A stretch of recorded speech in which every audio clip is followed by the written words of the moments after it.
So the Martin Scorsese, Robert De Niro, Al Pacino, Joe Pesci Passion Project, The Irishman is finally here. It's been in theaters for the past month and now it's finally arrived for its permanent home on Netflix, and I know cinema fans everywhere have been eager to get their hands on this latest work from the great master, who's one of the greatest living directors and some of the greatest living actors still at work today. And, this movie is really about those three actors.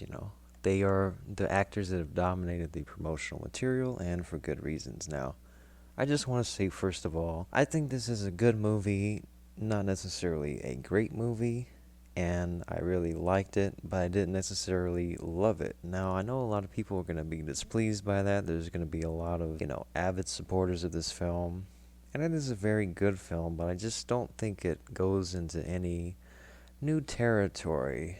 I mean, Scorsese's been making movies for 50 years now, and he's done, a lot of different genres, but there's really nothing he hasn't done in the crime genre and the gangster genre that he hasn't done before. So he hasn't really gone into new territory here, although I do think that there are some themes. I think the overall tone of the film, a lot of people will say, is different from, say, Goodfellas or Casino. It's not just about a revenge, it's not just about the inner workings of the mafia. There are more subtle themes. I think the two themes, what the movie's really about, is about friendship and manhood. Okay, from the very beginning of the film, women are introduced, but the women do not play a big role in this film. Okay, the women are kind of cast aside, they're told what to do. They pretty much stay out of the affairs. They look on with troublesome eyes, with worried eyes. They are not let in on the picture. And this is a stark contrast to, say, Goodfellas, where Karen is very much involved in the lifestyle that Henry is leading.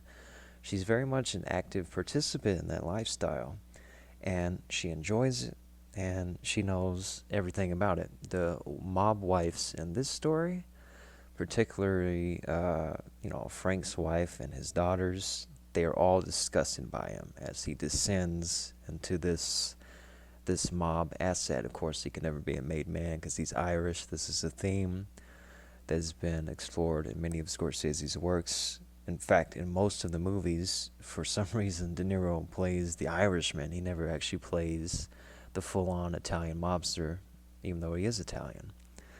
But pretty much this movie is about the relationship on screen between De Niro and Pacino. And I think this movie's runtime is a little bit too much. It is by far the longest movie Scorsese's ever made at 3 hours and 10 minutes. It goes by pretty quickly compared to some films of that length. I don't think anyone's going to be bored watching it, but I do think the pacing, particularly at the beginning, I think there's a lot of exposition, and it's the same kind of gangster exposition. You have Frank Sheeran quickly rising through the ranks. I guess, they have to take some time to show how he got there. But he gets there, they chart his path to where he goes. He gets there pretty quickly. I'm not going to say it's contrived, because of course it's based off of a real story, but, he gets there, and it's a while before we get to see what this movie's really about, which is really, it's all about the relationship between Frank and the mob, and then the liaison is the mob that begins this friendship with Frank and Jimmy Hoffa, played by Pacino. And it's really the central relationship between Pacino and De Niro in the film. And I want to say that, these are two actors that have always been compared. And they've had, the media has said that they've had a rivalry. I'm not sure if that's true. But I've always thought that De Niro, a lot of his characters seem cold and distant, and for me personally, they've been hard to connect with. But with Pacino, I've always felt, his characters are more sympathetic. Now, in this film, interestingly enough, I feel the opposite. I think that Pacino plays Hoffa. He probably plays it close to the chest. He is really ruthless as, the leader of the Teamsters, who's the leader of millions of men. And in the very beginning of the film, he's very ruthless, he's very overbearing in that role. Which is not to say that that's, he's doing it over the top or anything like that. Whereas De Niro, he really plays the role with a sense of vulnerability and he's not quite a sympathetic character because, make no mistake, he does some very ruthless things in this film. He is the man who paints houses. He paints them red, and make no mistake about that. And he does it early and often. And there's at least one moment in the film, the house that he paints in is very heartbreaking. So the whole movie is about this relationship between Pacino and De Niro, and it's very poignant, and it's actually, there's never a single moment in the film where I thought that one actor was trying to outdo the other one.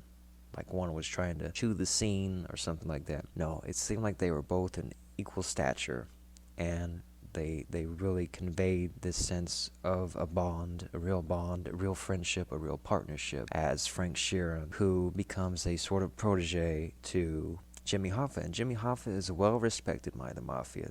They love him until, he seems to think that he's untouchable. And he butts heads with the mafia. And, I think the best performance of the film really goes to Joe Pesci. He's just incredible, especially for an actor that's been away for so long. This is such an original performance from him. He's so grounded in this role. He's so mature. He plays an old-fashioned gangster. He's an old man, and he's playing by the old bucks. And there's just this elegance about him in this role.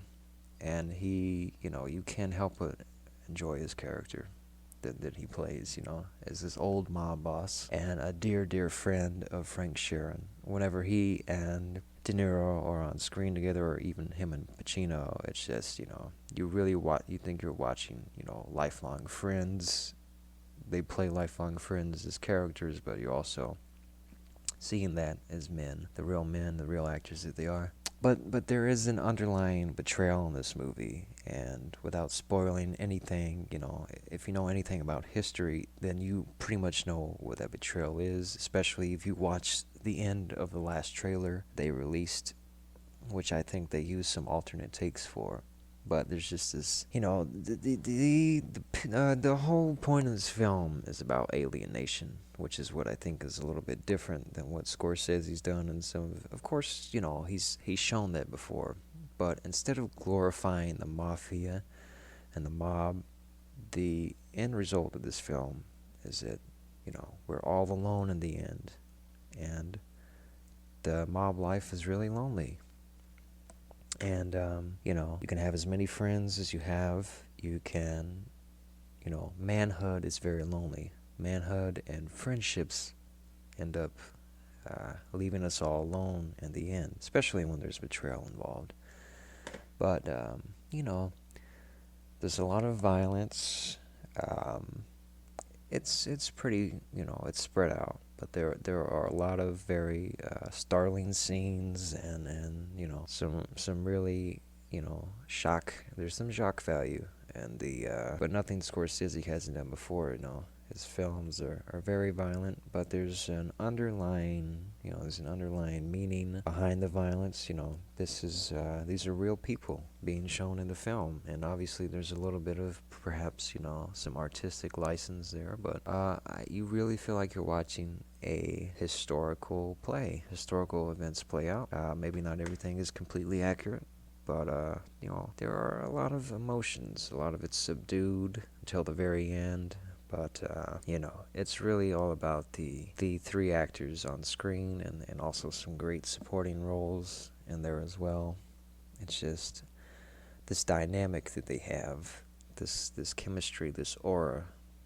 Even with the aging technology, Pacino, he's playing a guy who's between the age of 50 and 62 for the film. So Al pretty much looks the part. De Niro really looks, very young in some parts, and Joe Pesci kind of looks really older than he is for some reason throughout the whole film. He looks like He's the oldest one of all of them, and he's not even the oldest. But there's a lot of, I'm not a huge fan of all the color correction that they do nowadays in movies. But the editing is really good. The acting is great.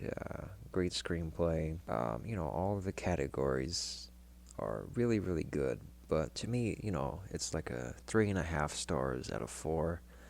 It is not the whirlwind that Goodfellas is. It's much more, I think, meditative. There's a lot of, a lot of voiceover. There's a lot of telling the story in flashback, and Goodfellas did that as well. But there was a level of romanticism there, and I think this is more about friendship and betrayal.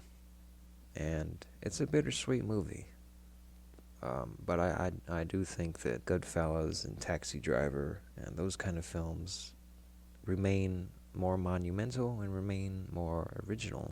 But this is a good movie. This is a very good movie, and it's a very interesting story. And I think the most interesting thing, more than it being a star vehicle, is that you get to see a little piece of history. And I think it only works at the end of the day if you have the emotional attachment that I think a lot of us have with the actors, because we've grown up with them and we've seen them and all that they've done, and have them all on screen at the same time is a real treat. And I think that's what a lot of people have been waiting for, and you certainly won't be disappointed by their presence.